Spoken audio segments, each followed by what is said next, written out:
Bienvenidos a un nuevo podcast. Hoy estaremos disectando cómo Cuba manipuló la muerte de Hugo Chávez. Como siempre, te contaremos lo que otros no te cuentan. Nuestra información está basada en investigaciones, artículos y reseñas de organismos de inteligencias. Vamos a comenzar. Cuando uno piensa en las operaciones de un Estado o en la vida diaria de un presidente, se asume que hay un nivel básico de transparencia. Uno espera verlos en público. Es como observar la dinámica dentro de un edificio de cristal. Desde afuera, puedes ver quién entra a la oficina principal, quién sale a dar una rueda de prensa e incluso quién está firmando los documentos ahí en el escritorio. Y esa visibilidad es, al final del día, la que sostiene toda la narrativa institucional. Eso nos da cierta tranquilidad como ciudadanos, saber que las piezas del gobierno están moviéndose ahí sobre el tablero, a la vista de la comunidad internacional también. Pero, y aquí es donde la cosa se pone interesante, en este análisis de hoy. Luego te adentras en el mundo del secretismo de Estado puro y duro, y de repente, a ese edificio de cristal le bajan unas persianas de acero y convierten un búnker. Y eso es exactamente lo que tenemos sobre la mesa hoy. Tenemos una pila inmensa de documentos, reportes de inteligencia, libros, investigaciones independientes que, la verdad, se leen como el guión de una película de espionaje de la Guerra Fría en Netflix. Es que el material es fascinante, lo es, y nuestra misión al desmenuzar estas fuentes hoy es doble. Primero, vamos a contrastar la línea de tiempo oficial que dio el gobierno sobre la muerte de Hugo Chávez con lo que revelan estas investigaciones independientes.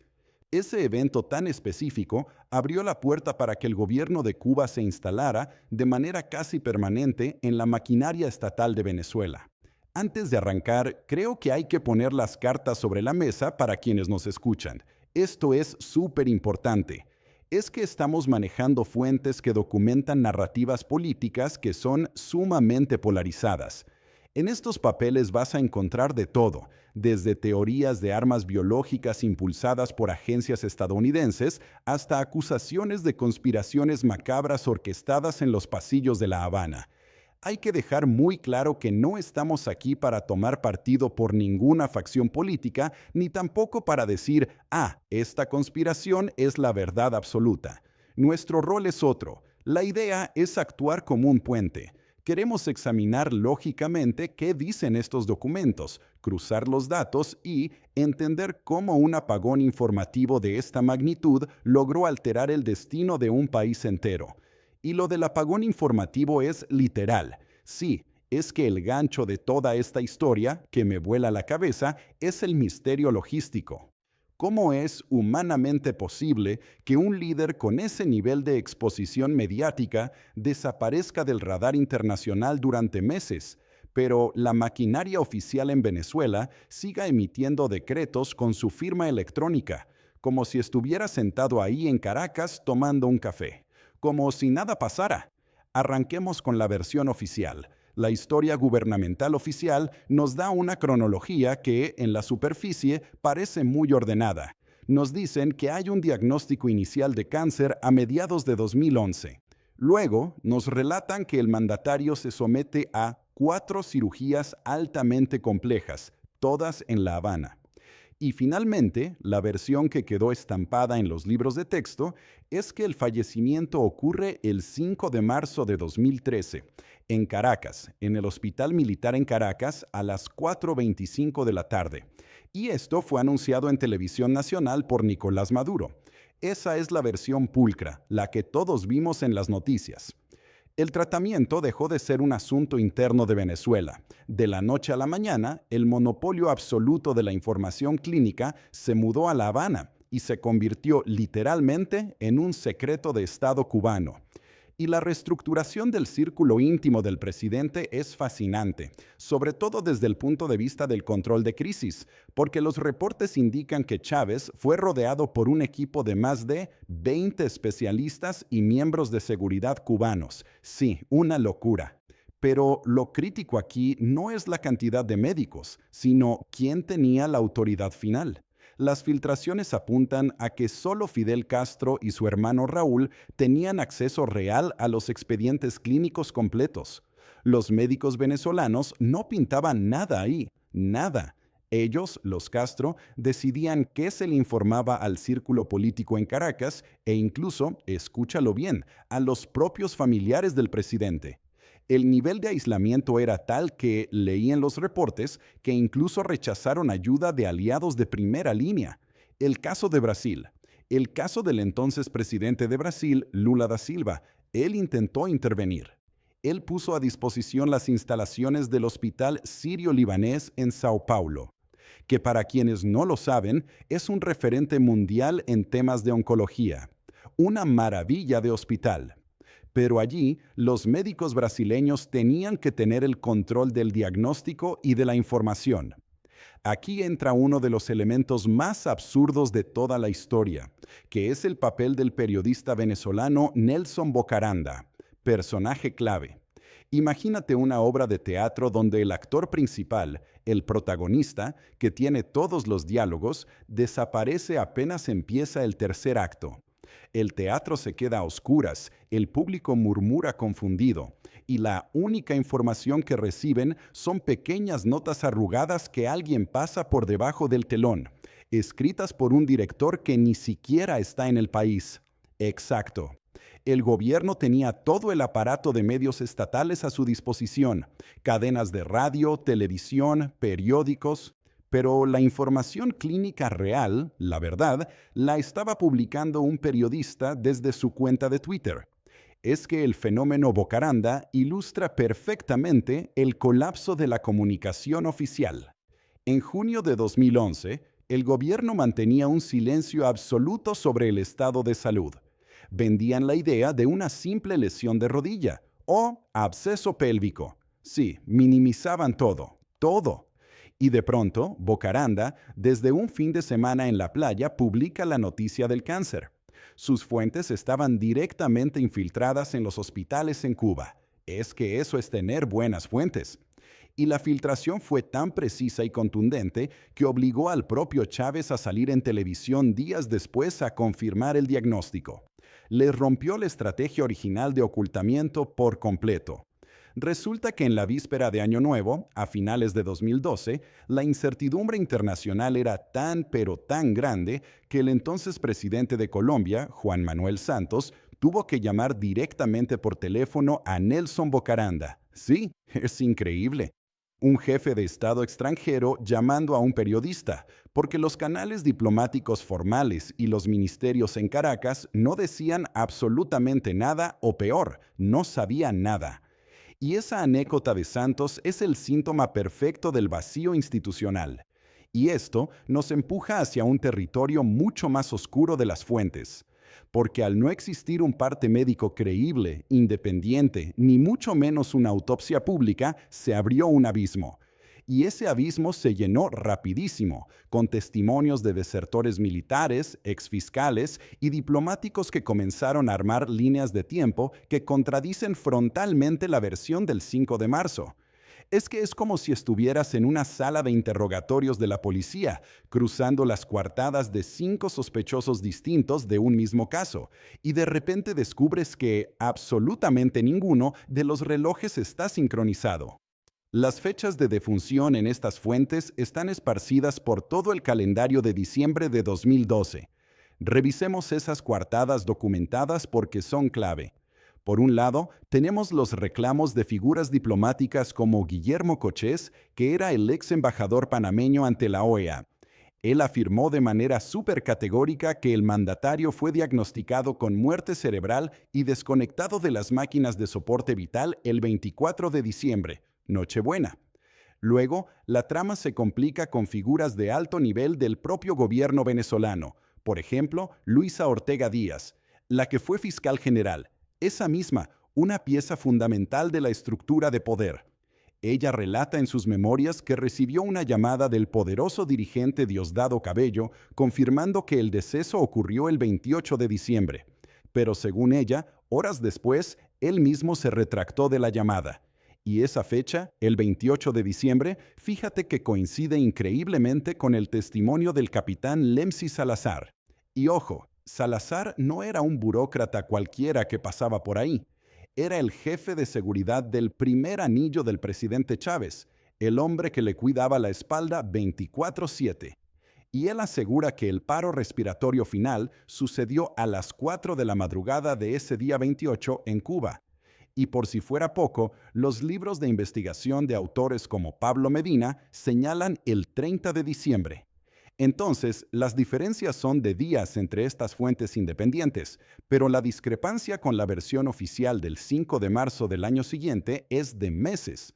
¿Cómo ocultas la muerte de un jefe de Estado frente a los ojos del mundo entero durante meses? Bueno, es que las fuentes detallan una crisis severa con el manejo del cadáver. Mencionan que el deterioro físico avanzó tan rápido que el gobierno contrató de emergencia a un experto embalsamador del Vaticano. ¿Del Vaticano? Sí, pagándole supuestamente $800,000. ¡Qué barbaridad! Pero la ironía macabra de todo esto es que el experto llega a La Habana y dice que no hay nada que hacer. Yo estaba leyendo que los reportes señalan que cuando las entonces presidentas de Brasil y Argentina, Dilma Rousseff y Cristina Kirchner, llegaron a Caracas en marzo para las ceremonias fúnebres, ambas rompieron a llorar, pero horrorizadas. Horrorizadas, sí, y no solo por el dolor de la pérdida, sino por el estado físico irreconocible en el que se encontraba el cuerpo en el ataúd. Es que ese horror visual, digamos, alimenta las partes más surrealistas de toda la investigación, porque Bocaranda llegó a afirmar que durante la famosa caravana fúnebre por las calles de Caracas, bajo ese sol abrasador, el ataúd de madera que desfiló por horas no contenía los restos humanos. Sí, afirma que estaba lleno de piedras para simular el peso, mientras el cuerpo real era transportado bajo refrigeración por otra ruta mucho más rápida. ¡Qué locura! Y otros testimonios incluso hablan de la fabricación apresurada de un muñeco de cera traído desde Colombia. Imagínate hasta dónde llegan las teorías. Pero pongamos pausa un segundo y apliquemos un poco de lógica política a todo esto. Si este hombre falleció en diciembre, o si, en el mejor de los casos, estaba en una cama en La Habana, conectado a un respirador artificial, sin actividad cerebral, ¿quién demonios estaba en Caracas firmando los decretos del mes de enero? Esa es la gran pregunta. Porque las fuentes muestran decenas de documentos oficiales promulgados, nombramientos de ministros, como el de Elías Jawa en Relaciones Exteriores, todos con la supuesta firma electrónica del presidente. Al analizar las motivaciones detrás de este posible engaño monumental, los desertores y analistas coinciden en una sola palabra: tiempo. Ganar tiempo. El oficialismo necesitaba ganar tiempo a toda costa. Un anuncio de muerte abrupto en diciembre creaba un vacío de poder inmediato. Y la facción militar que estaba liderada por Diosdado Cabello o los movimientos de oposición podrían haber forzado una transición no controlada. Entonces, mantener la ilusión de que el presidente seguía gobernando a través de firmas en papel le permitía a la facción civil y a los asesores cubanos engrasar la maquinaria electoral y posicionar la imagen de Nicolás Maduro como el único heredero legítimo frente a las bases. Claro, tiene sentido. El problema de mantener esa ficción es que, en un apagón informativo tan grande, el cerebro humano detesta el vacío. Y cuando no hay reportes médicos claros, las facciones políticas empiezan a inventar sus propias narrativas, para darle sentido al caos o para culpar al enemigo. Por eso es que nuestras fuentes están minadas de teorías de conspiración cruzadas sobre el cómo murió. Es un fenómeno sociológico clásico. Al faltar la ciencia, entra la mitología política. La teoría predominante, que fue impulsada ferozmente desde el aparato de propaganda gubernamental, es la de la guerra bacteriológica o el asesinato tecnológico. Sí, la de la CIA, esa.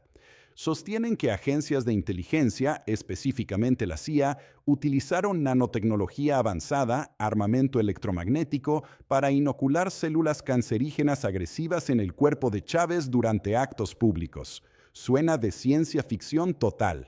Sí, pero ganaba tracción porque el propio líder, años antes, había insinuado que le parecía muy sospechosa la alta incidencia de cáncer entre varios presidentes de izquierda en América Latina al mismo tiempo. Claro, plantó la semilla de la duda en vida. Esa es la narrativa oficial del enemigo externo. Pero lo fascinante de esto es que las fuentes independientes y las filtraciones opositoras construyeron otro ecosistema de conspiraciones internas igual de complejas. Por ejemplo, está la teoría del EDK asesino, que sugiere que Elmsy Salazar, el jefe de seguridad que mencionaste, en realidad trabajaba como agente doble para Washington y administró sustancias letales. Esa es una de las más sonadas.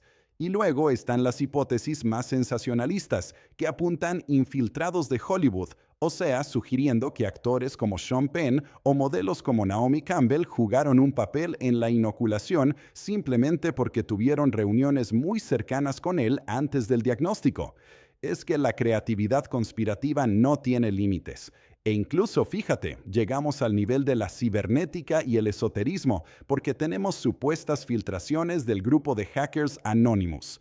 Recuerdo eso. Sí, divulgaron un audio de inteligencia que afirmaba que los propios hermanos Castro orquestaron una muerte clínica acelerada. Pero, ¿por qué harían eso? Bueno, según esta versión, el líder venezolano se estaba resistiendo a copiar el modelo económico comunista al 100% y planeaba una purga interna. Anonymous llegó a afirmar que la inteligencia cubana ordenó cortar sus cuerdas vocales sin anestesia en La Habana para silenciarlo por completo. Y, por supuesto, no podemos dejar de lado la explicación mística impulsada por los sectores supersticiosos, la famosa maldición de Tutankamón. Sí, que asegura que la exhumación televisada de los restos del libertador Simón Bolívar desató un karma letal sobre todos los involucrados en el proyecto político. Las historias de maldiciones y espías de Hollywood son muy entretenidas, pero me cuesta muchísimo comprar la tesis central de Anonymous y del castrismo asesino. ¿Por qué? Apliquemos la navaja de Occam. El principio de que la explicación más simple suele ser la de que Cuba sobrevivía política y energéticamente gracias a los 100,000 barriles de petróleo que Venezuela le enviaba a precios de regalo. Diarios, sí, diarios. Entonces, ¿por qué demonios Fidel Castro decidiría asesinar a su mayor aliado y a la gallina de los huevos de oro de su economía? Es un suicidio financiero. Sí, yo estoy convencido de que es la objeción lógica natural. Es lo primero que uno piensa. Pero si revisas los análisis geopolíticos más profundos dentro de estas investigaciones, te muestran que la relación entre Caracas y La Habana estaba lejos de ser un cuento de hadas, de solidaridad ideológica. Había roces, había una fricción de egos y de poder regional enorme. Castro, que siempre fue un estratega pragmático y muy calculador, empezó a ver en su aliado una amenaza inmanejable. Interesante. El líder venezolano impulsaba el proyecto expansionista de la Gran Colombia. Quería un liderazgo militar activo en toda la región y, con sus recursos ilimitados gracias al petróleo, estaba desplazando rápidamente a Fidel como el gran faro intelectual de la izquierda mundial. Básicamente, se estaba saliendo del libreto y volviéndose demasiado independiente para el gusto de La Habana. Exactamente. La Habana no necesitaba un líder mesiánico incontrolable. Necesitaba a un gerente, a un administrador que garantizara la estabilidad del flujo petrolero sin cuestionar la doctrina. Y ahí es donde la figura de Nicolás Maduro encaja a la perfección en el rompecabezas, como anillo al dedo.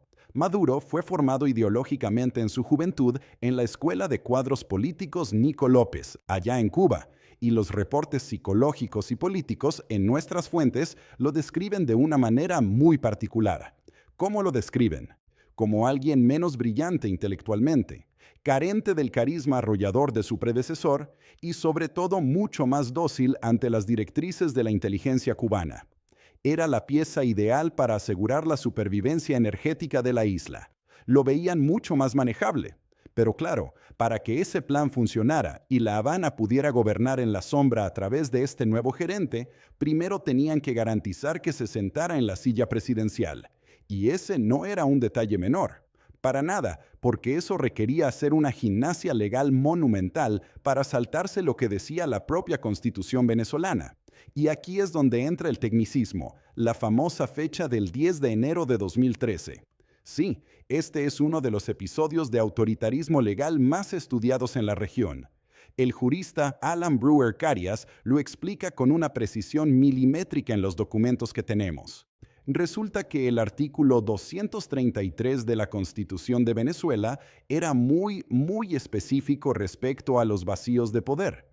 Dictaba que si un presidente electo sufría una falta absoluta, ya sea por muerte, renuncia o incapacidad médica permanente, si eso pasaba antes de juramentarse formalmente para su nuevo periodo, el poder debía transferirse automáticamente al presidente de la Asamblea Nacional.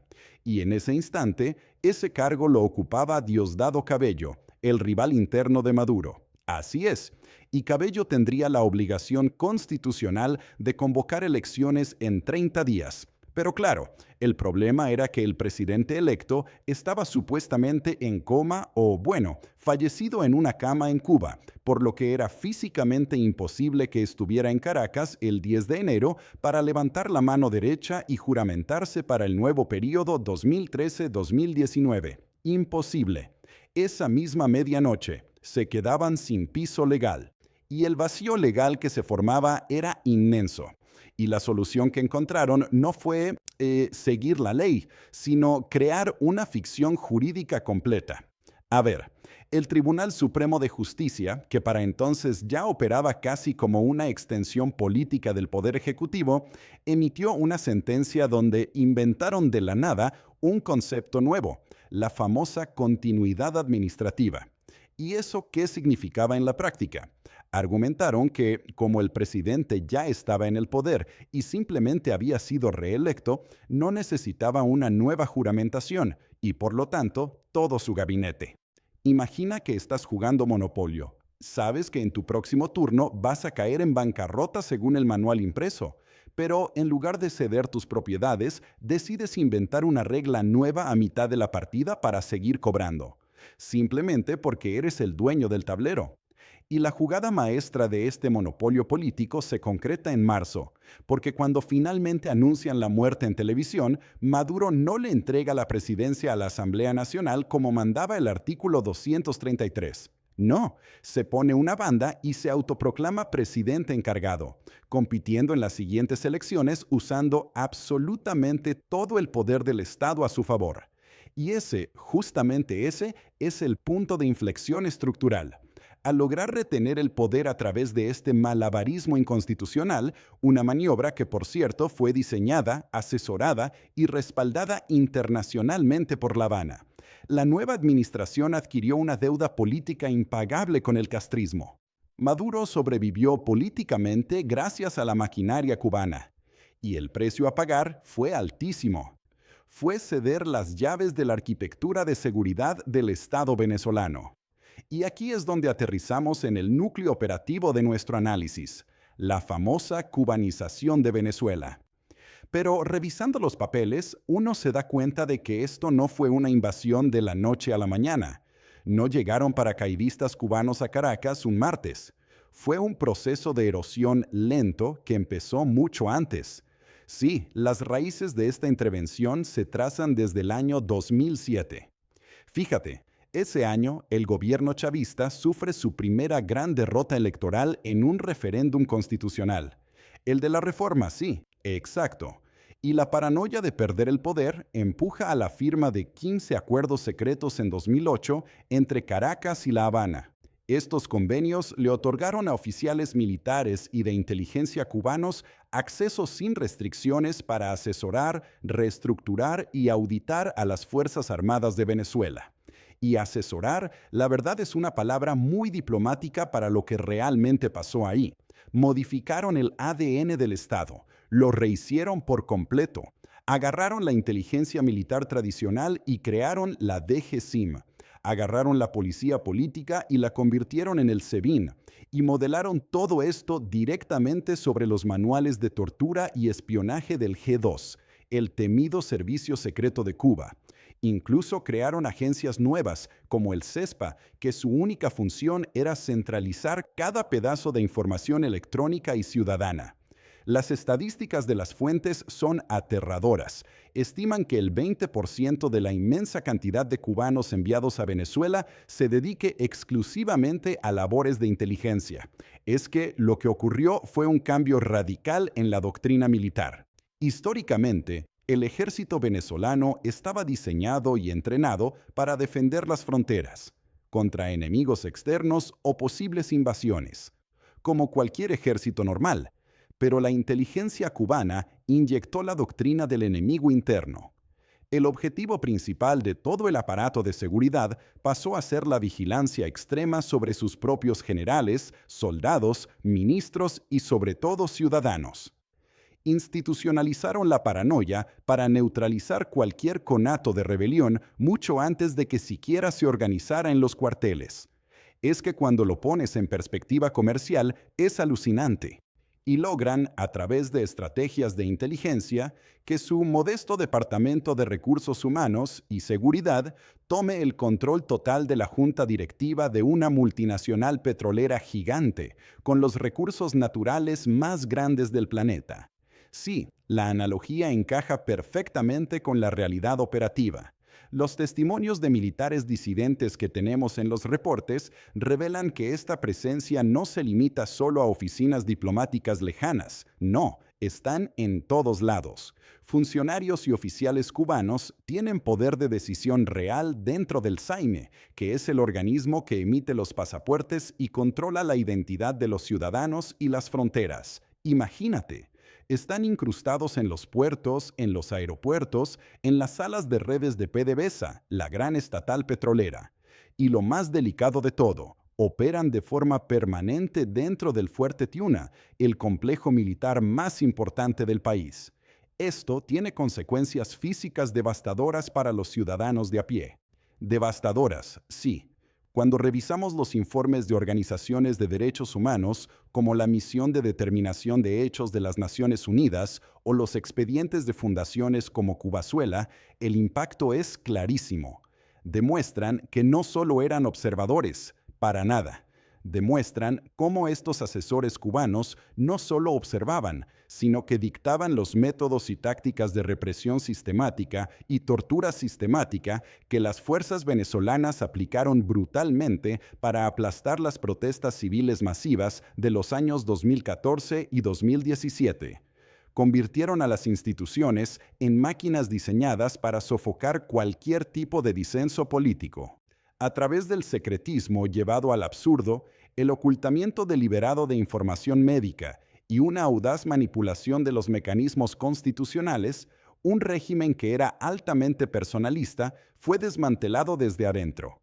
Y ese vacío, ese apagón informativo, permitió que la arquitectura del Estado fuera rediseñada milimétricamente por los servicios de inteligencia de otra nación, garantizando su propia supervivencia a costa de la autonomía del país anfitrión.